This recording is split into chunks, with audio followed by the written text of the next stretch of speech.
Hello everyone, welcome to today's session. So in the today's session we are going to start the formation of color compound. इससे पहले वाले lecture में मैंने आप लोगों को कुछ जनरल प्रॉपर्टीज़ बताए थे और बताया था कि डी ब्लॉक एलिमेंट्स में कैसे वेरिएशंस होते हैं, मेटेलिक कैरेक्टर, आयनाइजेशन एनर्जी, इन सब के बारे में हम लोगों ने पढ़ा हुआ था. एंड आज हम लोग पढ़ेंगे फॉर्मेशन ऑफ कलर कंपाउंड्स, क्योंकि डी ब्लॉक जो एलिमेंट है बच्चों, और मैंने आप लोगों को वेरिएबल ऑक्सीडेशन स्टेट्स के बारे में भी बताया हुआ था. So that factor is really important. I hope आप लोगों ने उसको नोट डाउन कर लिया होगा. So today we are going to start the formation of colour compounds.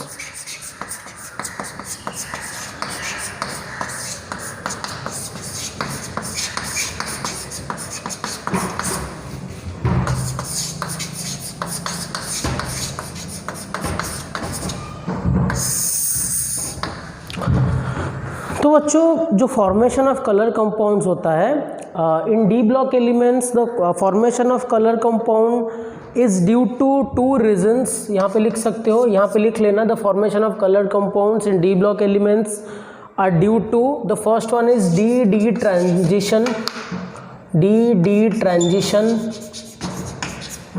And the second one is charge transfer spectra. The second one is charge transfer spectra. There are two factors, d transition, and the second one is charge transfer spectra. बहुत ही interesting है बच्चों, और इसमें क्या होता है, repeatedly questions भी पूछे जाते हैं. तो बच्चों, डी ऑर्बिटल के अगर टाइप्स हम लोग देखेंगे तो डी ऑर्बिटल के टाइप्स क्या क्या आएंगे?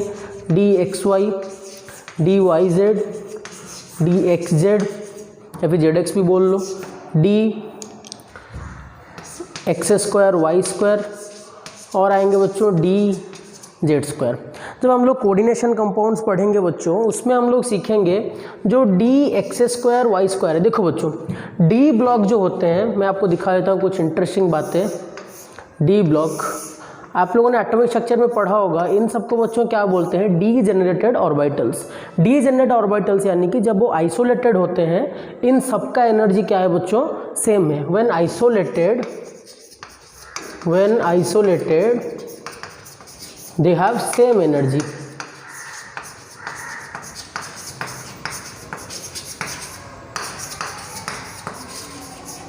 यानी इन सबका एनर्जी क्या है बच्चों? सेम है. इसलिए उनको बोला जाता है डी जनरेटेड ऑर्बिटल्स. क्या बोला जाता है बच्चों? D generated orbitals. D generated orbitals. तो आपने भी इसको सीखा होगा कि जब यहाँ पे आइसोलेटेड रहते हैं, लेकिन हम लोग कोऑर्डिनेशन कंपाउंड में पढ़ेंगे कि बच्चों जब हम लोग एक्साइटेशन देते हैं, यहाँ पे इन तीनों को बोलते हैं ईजी, सॉरी इन दोनों को बोलते हैं ईजी, और इन दोनों को बोलते हैं, इन तीनों को T2G. इसको बोलते हैं इन दोनों को ईजी, इन तीनों को बोलते हैं T2G. तो बच्चों, जब भी यहाँ पे एक्साइटेशन होगा, ये दो पार्ट में स्प्लिट हो जाते हैं एनर्जी के वाइज. कभी कभी क्या होता है, कभी कभी T2G ऊपर आता है, कभी कभी क्या होता है बच्चों? EG ऊपर आता है. समटाइम व्हाट हैपेंस कि यहाँ पे मान लो डी है से 5, 1 2 3 4 5. यहाँ पे बच्चों कभी कभी EG ऊपर आता है, कभी कभी यहाँ पे T2G ऊपर आता है. एनर्जी के वाइज बोल रहा हूँ. ये अगर एनर्जी नॉर्मली है हायर एनर्जी, ये लोअर एनर्जी. कभी कभी क्या होता है, ये स्प्लिट हो जाते हैं. 5 पार्ट में से एनर्जी वाइज क्या होते हैं बच्चों? स्प्लिटिंग हो जाते हैं. ये कब होगा, कंडीशंस क्या होंगे इसके, ये कोऑर्डिनेशन कंपाउंड में हम लोग पढ़ेंगे. अभी के लिए याद रखो कि जब हम लोग एक्साइटेशन करेंगे तो यहाँ पे क्या होगा बच्चों? ऐसे दो पार्ट में एनर्जी वाइज सेपरेट हो जाते हैं. तो मान लो यहाँ पे एक इलेक्ट्रॉन, अच्छा ईजी यानी कि यहाँ पे से 2 होगा, D X square Y square और डी जेड स्क्वायर. यहाँ पे तो 3 होगा. अरे 5 में से 2 इधर आ गए, 3 उधर चले गए. मान लो ये एक एग्जाम्पल है. तो बच्चों यहाँ पे मान लो एक इलेक्ट्रॉन है, यहाँ पे एक इलेक्ट्रॉन था ऑलरेडी. ऐसे एनर्जी वाइज जब वो स्प्लिटिंग हो जाएंगे तो ये एक इलेक्ट्रॉन एक्सेप्ट करके एनर्जी ऊपर जाएगा हायर एनर्जी स्टेट में. मान लो यहाँ पे एक इलेक्ट्रॉन है, तो ये एनर्जी एक्सेप्ट करके हायर स्टेट में जाएगा. तो जब कोई भी इलेक्ट्रॉन एनर्जी एक्सेप्ट करके हायर स्टेट में जाता है, तो वो एनर्जी क्या किया बच्चों? एनर्जी एब्जॉर्ब किया. एनर्जी एब्जॉर्ब, तो जब एनर्जी एब्जॉर्ब करेगा बच्चों तो एक कलर दिखाई देगा. क्योंकि हर एक एनर्जी के साथ एक फ्रीक्वेंसी को रिलेटेड है और वेवलेंथ को रिलेटेड है, तो वहाँ से कलर भी आ सकता है। तो जब वो क्या करेगा बच्चों, एनर्जी एक्सेप्ट करके एक्साइटेड स्टेट में जाएगा तो ऑब्जर्व के दौरान वो क्या करेगा बच्चों, कलर शो करेगा।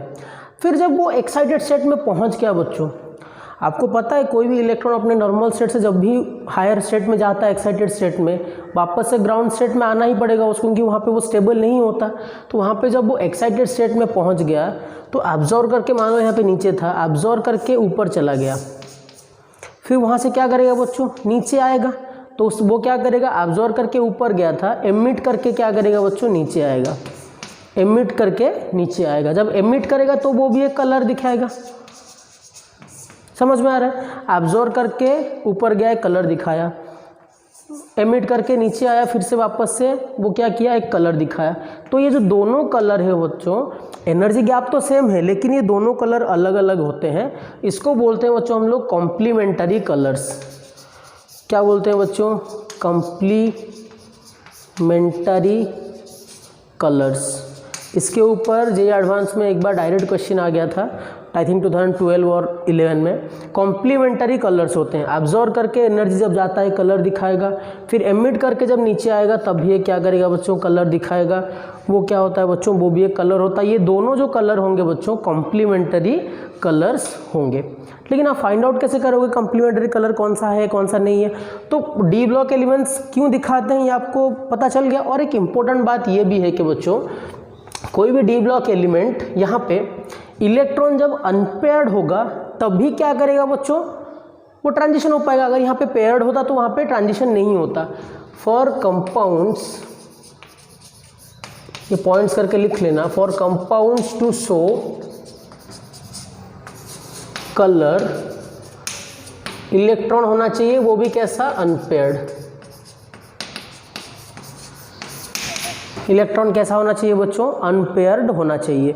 ये बात को याद रखना, अनपेयर्ड इलेक्ट्रॉन्स रहना चाहिए। तो और एक बात है बच्चों, अनपेयर्ड इलेक्ट्रॉन होगा तब भी यहाँ पे क्या होगा, ट्रांजिशन होगा। तो इस ट्रांजिशन को बोलते हैं हम लोग बच्चों डी डी ट्रांजिशन। ये जो अभी मैंने आप लोगों को बताया, this is all D D transition. ठीक है, आई होप ये पॉइंट आपको समझ में आ गया होगा। और एक बात लिख लेना बच्चों पॉइंट डाल के, कि जितना हायर ऑक्सीडेशन स्टेट जितना होगा सेंट्रल मेटल एटम का, कलर का जो इंटेंसिटी होगा, कलर इंटेंसिटी उतना हायर होगा। जितना हायर ऑक्सीडेशन स्टेट होगा उतना क्या होगा बच्चों, कलर इंटेंसिटी होगा। आप देख लो KMnO4, MnO4 माइनस, Mn का +7 आएगा, तो यहाँ पे कलर क्या होता है बच्चों, डार्क पिंक बोल लो, डार्क वायलेट बोल लो, वायलेट बोल लो, कलर बहुत इंटेंस होता है। तो जितना हायर ऑक्सीडेशन स्टेट होगा सेंट्रल मेटल का, सेंट्रल एलिमेंट का, वहाँ पे क्या होगा, सेंट्रल एटम का कलर क्या होगा, उतना ही इंटेंस होगा। तो इस पॉइंट को बच्चों ऐड करके लिख लेना। तो this is very important. Complementary colours कैसे फाइंड आउट करना है, एक सुदर्शन चक्र बनाता हूँ मैं, उससे क्या कर लेना बच्चों, आप लोग आइडिया लगा लेना। ठीक है, याद रखने का एक तरीका, भी इंडिगो को खा जाओ, BBGYOR। ठीक है, आपस में जो दोनों है बच्चों वो क्या है, कॉम्प्लीमेंट्री कलर्स। यानी कि वो अगर वायलेट एक्सेप्ट करके ऊपर जाता है तो आने के टाइम में क्या करेगा बच्चों, येलो एमिट करके आएगा। कॉम्प्लीमेंट्री कलर्स है, डायरेक्ट क्वेश्चन में पूछ देता है। मान लो कोई क्वेश्चन में ऐसा दिया कि मान लो जाने के टाइम में वो क्या करता है, अगर रेड ऑरेंज एक्सेप्ट करके जाता है तो जब वो आने के टाइम पे आएगा बच्चों, it will emit blue green colour. दोनों आपस में क्या होते हैं बच्चों, कॉम्प्लीमेंट्री होते हैं। अगर रेड ऑरेंज करके गया तो आने के टाइम पे क्या करेगा बच्चों, ब्लू ग्रीन दिखाएगा। तो ये बात को थोड़ा याद रखना, अगर यहाँ पे ये रीजन है तो यहाँ पे क्या होगा, ये रीजन होगा। अगर मान लो इस रीजन में कलर दिखाया है, यानी कि कोई कलर अगर इनके बीच में होगा तो इसका रेंज क्या होगा, ये होगा। या फिर ग्रीन का रेड, ऑरेंज का ब्लू, तो ऐसे ही आप डिसाइड कर सकते हो चक्र से, सुदर्शन चक्र से। This is very easy. लेकिन इंपॉर्टेंट क्या है बच्चों, इंपॉर्टेंट यह है कि कलर दिखाने के लिए बच्चों आपके पास होना चाहिए अनपेयर्ड इलेक्ट्रॉन्स। क्योंकि बच्चों जो अनपेयर्ड इलेक्ट्रॉन्स होते हैं, अनपेयर्ड इलेक्ट्रॉन्स ट्रांजिशन शो करते हैं। Unpaired electrons show transition. All right, आई होप ये पॉइंट आपको समझ में आ गया होगा।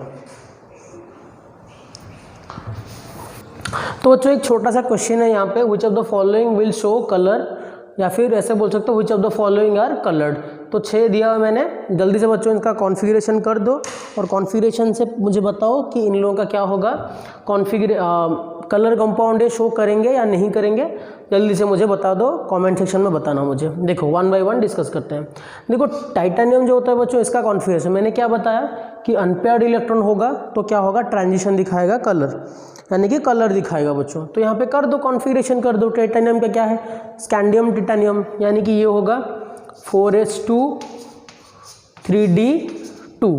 टाइटेनियम 3 है, यानी कि यहाँ से 2 गया, यहाँ से 1, तो ये हो गया 3d1। तो 3d1 अनपेयर्ड इलेक्ट्रॉन है तो ये शो करेगा। Fe+3 का क्या होता है बच्चों, नॉर्मली Fe का क्या होता है, Fe का होता है 4s2 3d6। Fe अगर +3 करेंगे तो क्या होगा, यहाँ से 2 इलेक्ट्रॉन, यहाँ से 1 इलेक्ट्रॉन, यानी कि हो गया 3d5। 3d5 यानी कि ये भी कलर शो करेगा, अनपेयर्ड इलेक्ट्रॉन्स है।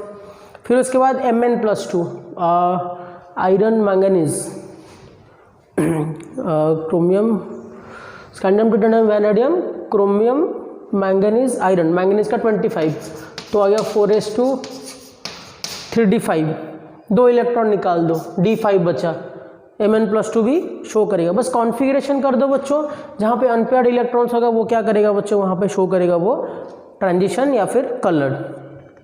Zn+2 देखो, Zn का होता है बच्चों 4s2 3d10, अगर 2 इलेक्ट्रॉन निकाल देंगे तो बच्चा 3d10। 3d10 तो बच्चों सारे पेयर्ड होते हैं तो ये कलर शो नहीं करेगा।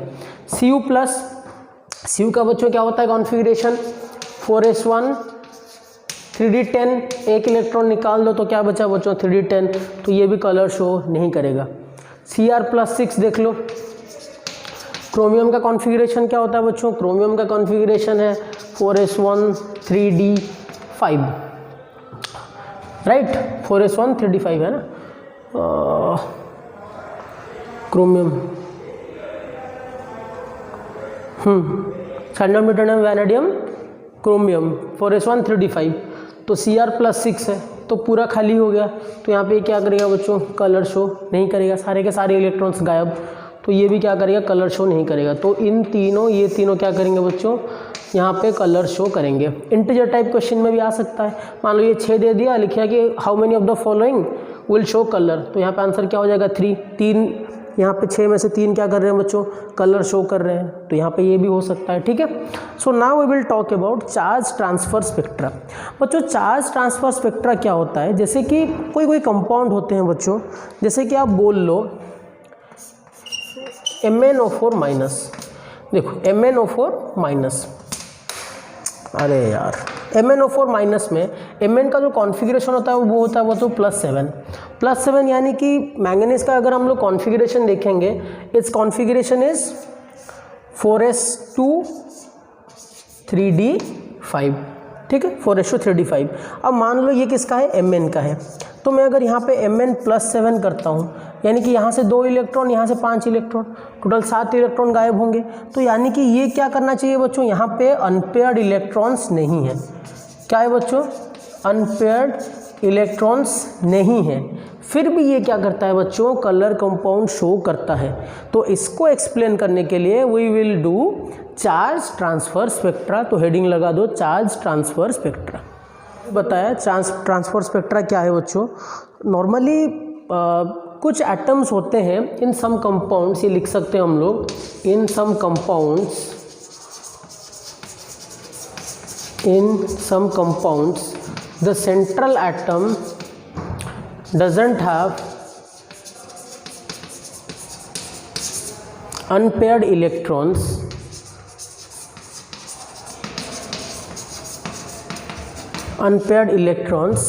still it shows color,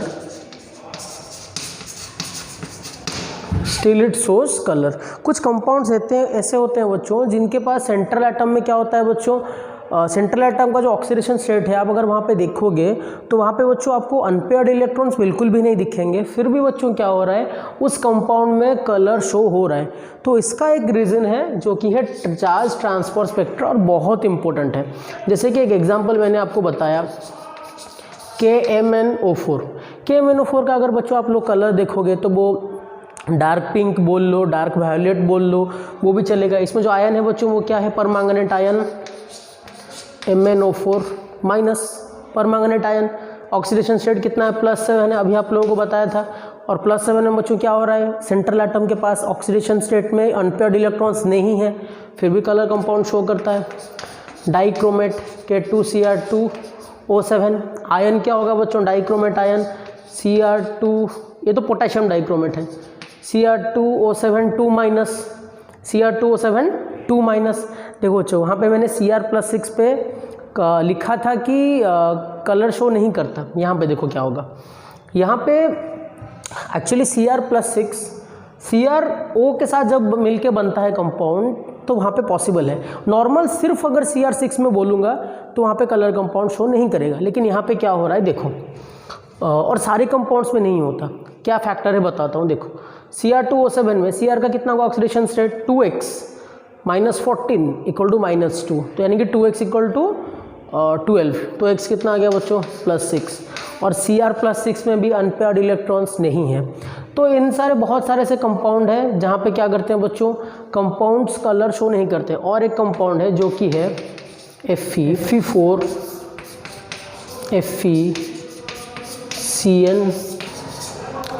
ये कंपाउंड भी क्या करता है बच्चों, ये कंपाउंड भी despite of having unpaired electrons, ये भी क्या करता है बच्चों, शो करता है colour compounds.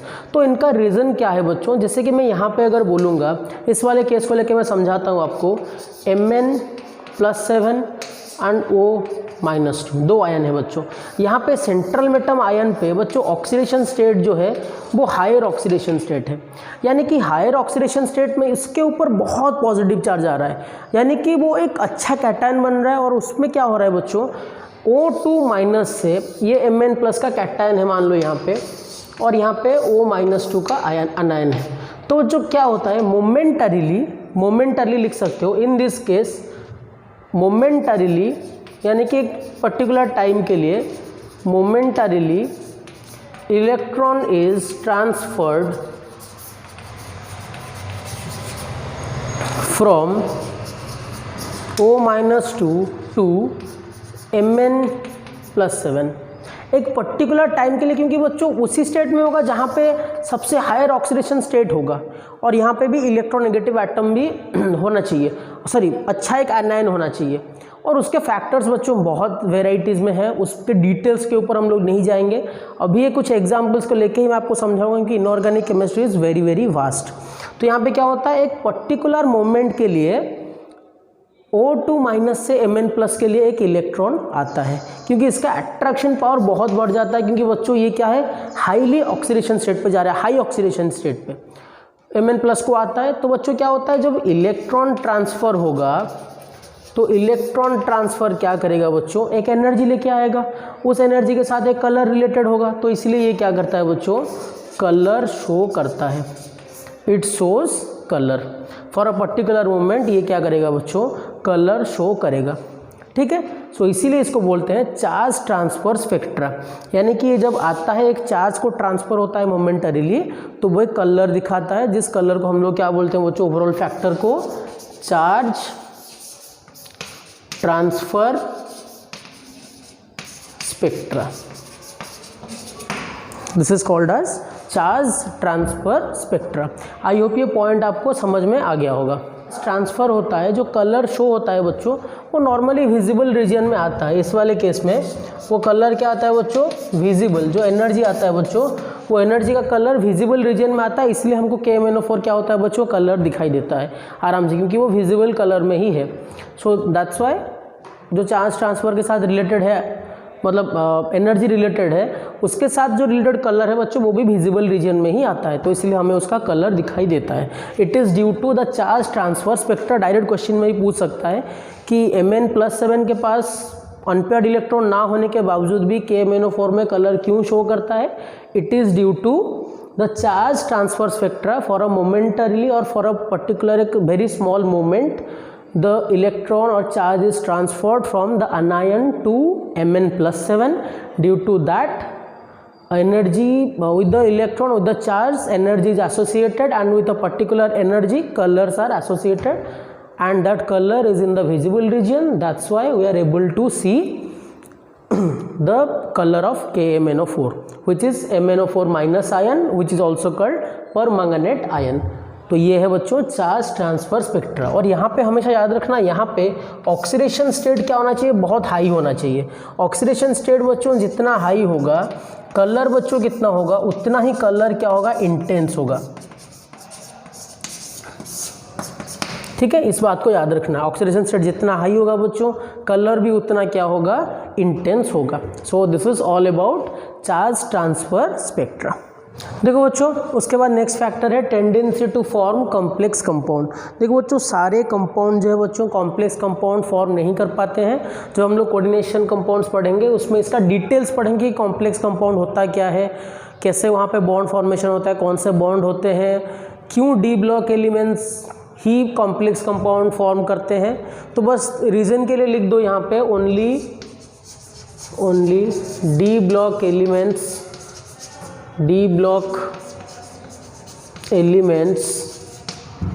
form complex compounds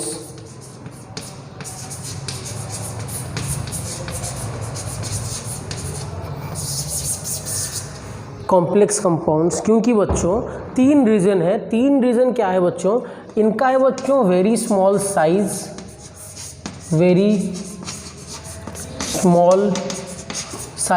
एक तो इनका वेरी स्मॉल साइज है। सेकंड क्या है बच्चों, सेकंड इनका हाई आयोनाइजेशन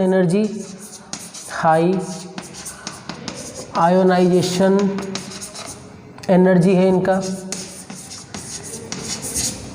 थर्ड पॉइंट क्या है बच्चों, इनका थर्ड पॉइंट जो है, थर्ड पॉइंट है कि they have vacant D orbital.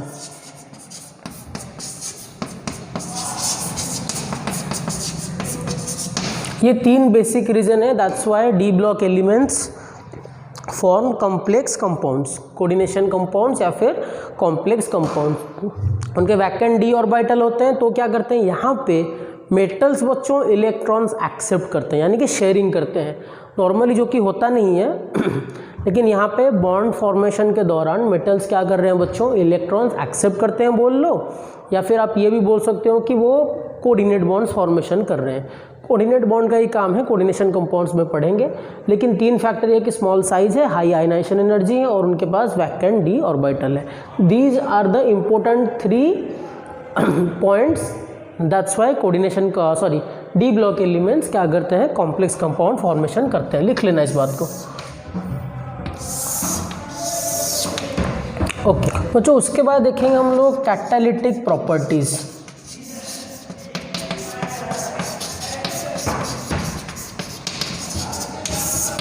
देखो बच्चों कैटालिटिक प्रॉपर्टीज़ क्या होता है। कैटालिटिक प्रॉपर्टी में हम लोग ये सीखेंगे, आपने पढ़ा ही होगा ऑर्गेनिक केमिस्ट्री में, आपने ऑलरेडी पढ़ा होगा कि जितने भी बहुत सारे रिएक्शंस होते हैं बच्चों, उनमें आपने देखा होगा कि रिडक्शन में H2 के साथ जब हम लोग रिडक्शन करते हैं, catalytic dehydrogenation, catalytic hydrogen dehydrogenation, वहाँ पे प्लैटिनम, पैलेडियम, निकेल के प्रेजेंस में ये काम करते हैं।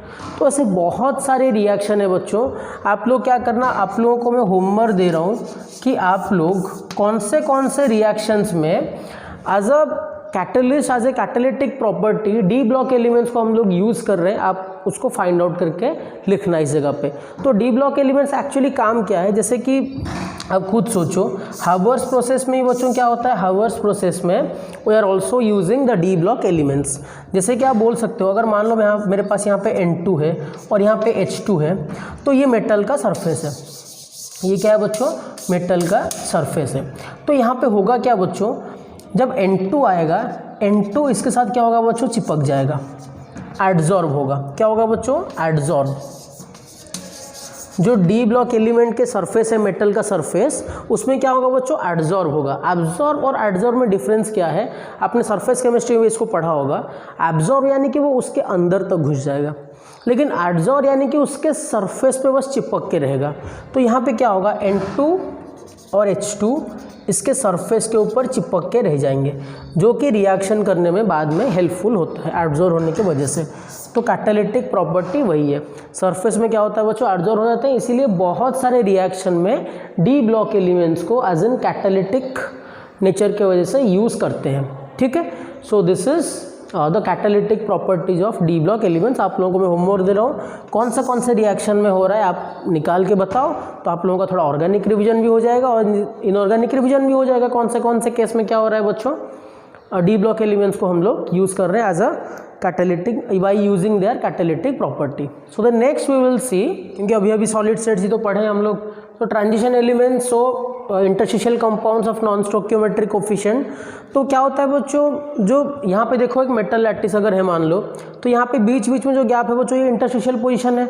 मान लो कार्बन और अगर मान लो मेटल के बीच में जो गैप होगा, जो स्मॉल साइज़ के कुछ एलिमेंट एटम्स होते हैं, कार्बन, हाइड्रोजन, नाइट्रोजन, अगर स्मॉल साइज़ के होंगे, उसके एनवायरनमेंट में वो आया, तो उसका चांस क्या है बच्चों, इंटरस्टिशियल पोजीशन पे वो एटम आके चिपक सकते हैं। मतलब एक पॉसिबिलिटी, ऐसा नहीं है कि पूरा सब एटम्स आके, जितने भी इंटरस्टिशियल पोजीशन है, सारे इंटरस्टिशियल पोजीशन पे कार्बन, हाइड्रोजन या नाइट्रोजन आके ट्रैप नहीं हो जाएगा। कभी कभी ऐसा होता है कुछ रिएक्शन करने के टाइम पे या फिर कुछ एनवायरनमेंट के वाइज, कार्बन, हाइड्रोजन, नाइट्रोजन के जो स्मॉल एटम्स है बच्चों, कभी कभी क्या होता है मेटल्स के इंटरस्टिशियल पोजीशन पे ट्रैप हो जाते हैं। तो वहाँ पे क्या होता है, थोड़ा सा फॉर्मूला में इम्प्योरिटी आता है, तो वो होता है बच्चों formation of interstitial compounds. NCERT में बच्चे से लाइन में लिखा है, वहाँ से पढ़ सकते हो आप लोग। कुछ इंपॉर्टेंट कंपाउंड्स है, for example Cr4C3, Fe3C, VH0.5, TiH 1.17। ये तो बच्चों सीमेंटाइट है, आपको पता होगा, Fe3C को सीमेंटाइट बोलते हैं। Cr4C3 आपने पढ़ा होगा, तो इसलिए ज़्यादा इंपॉर्टेंट नहीं है, बट एनसीईआरटी में है तो आप लिख सकते हो, इसमें कोई प्रॉब्लम नहीं है, बस इसको नोट डाउन कर लो जल्दी से। सो this is about the formation of interstitial compound. ठीक है, जल्दी से इसको नोट डाउन कर लो।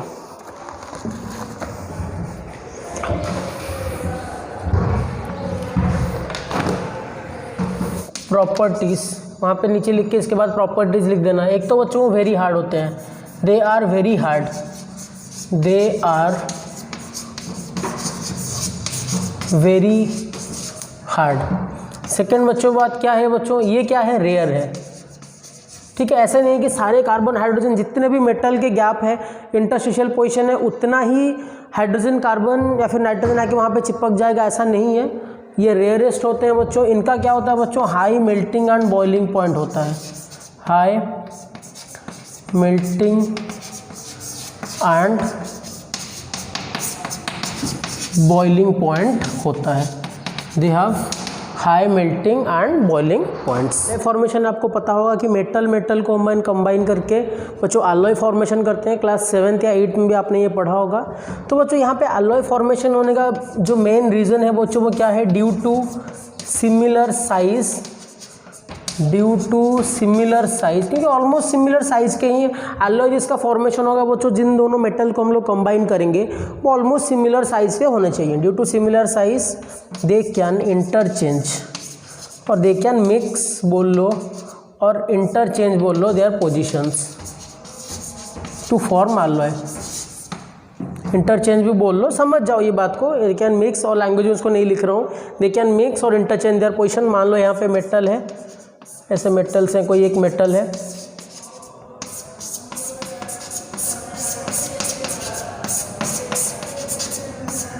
तो कोई भी एक सिमिलर साइज़ का मान लो और एक मेटल आया, मान लो A8 मेटल आया, तो वो क्या करेगा बच्चों, अगर सिमिलर साइज़ के हैं तो ये फॉर्मेशन, अलॉय फॉर्मेशन के दौरान इसको एक्सचेंज कर सकता है। मान लो इस जगह पे या फिर इस जगह पे क्या किया बच्चों, एक्सचेंज किया, तो यहाँ पे M और X का क्या हो गया बच्चों, अलॉय फॉर्मेशन हो गया। जब स्मॉल साइज़ होगा कोई भी मेटल इसको रिप्लेस करेगा और हम लोग अलॉय फॉर्मेशन कर सकते हैं। तो अलॉय में दो टाइप के कॉमन बहुत सारे एग्जाम्पल है, तो एक एग्जाम्पल मैं लिख रहा हूँ बच्चों ब्रोंज, और है मेरे पास बच्चों ब्रास। तो आप लोग मुझे कमेंट सेक्शन में ये बताओ बच्चों कि ब्रोंज कौन से दो मेटल को लेके बने हैं, ब्रास कौन से दो मेटल्स को लेके बने हैं, कमेंट सेक्शन में मुझे बताओ। और बच्चों नेक्स्ट क्लास में, या फिर आपको पता ही होगा, ये देख के लिख लेना खुद से, ठीक है। एक दोनों में कॉमन तो ये है कॉपर है, मैंने बता दिया। बाकी देखो दोनों में कॉपर कॉमन है, लेकिन ब्रोंज किससे किससे बना है और ब्रास किससे किससे बना है, ये मुझे आप लोग कमेंट सेक्शन में बताओ कि ब्रोंज किससे किससे बना है और ब्रास किससे किससे बना है। तो यहाँ पे एलॉय फॉर्मेशन खत्म होता है बच्चों, and almost we have covered all properties. और जो कुछ एक दो प्रॉपर्टी देखो बच्चों, ऑर्गेनिक इनऑर्गेनिक केमिस्ट्री बहुत ह्यूज है, इसमें आप जितने प्रॉपर्टी पढ़ते जाओगे उतने ही कम है। तो जितना एनसीईआरटी में है एनसीईआरटी को कम्प्लीटली पढ़ लो।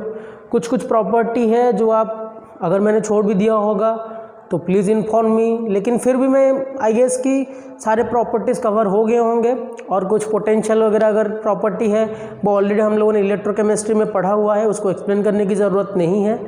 एंड बच्चों इसके बाद हम लोग क्या करेंगे, स्पेसिफिक कंपाउंड्स पढ़ेंगे, जैसे कि KMnO4 हो गया, K2Cr2O7 हो गया। तो वहाँ पे बहुत वेराइटीज़ ऑफ रिएक्शंस होते हैं जिनको नॉर्मली बच्चे रट्टा मारते हैं, लेकिन हम लोग वैसा नहीं करेंगे। मैं आप लोगों को कुछ ट्रिक्स सिखाऊंगा जिससे बच्चों रिएक्शंस को देखो, अगर मान लो आपको 100 याद रखना है और इनऑर्गेनिक हो कोई भी स्टडी हो आपको याद तो रखना ही रखना है, तो 100 से याद रखने से बेहतर है कि अगर हम लोग 10-20 याद रखें। तो कुछ कुछ पॉइंट्स हैं जिनको छोटे छोटे पॉइंट्स याद रखना पड़ेगा, उसको बेस करके हम लोग खुद से रिएक्शन लिख सकते हैं। तो मैं नेक्स्ट क्लास में जो कंपाउंड्स पढ़ाऊंगा और उसके रिएक्शन लिखवाऊंगा, मैं इतना गारंटी के साथ बोल सकता हूँ कि आप लोग खुद से अगर कुछ कुछ पॉइंट आपने याद रखा तो आप बच्चों खुद से आराम से reaction, complete reaction without memorising लिख सकते हो अगर उसी पॉइंट्स को आपने याद रखा। तो नेक्स्ट क्लास में बच्चों उस कंपाउंड्स के बारे में पढ़ेंगे और यहाँ पे नॉर्मल प्रॉपर्टीज़ खत्म होते हैं। इनऑर्गेनिक थोड़ा सा लेंथी होगा, इसलिए नोट्स बनाते रहो अच्छे से। एनसीईआरटी को कंबाइन करके, क्लास के नोट्स को कंबाइन करके नोट्स बनाओ, पढ़ते रहो, मेहनत करते रहो। Have a very nice day and thank you.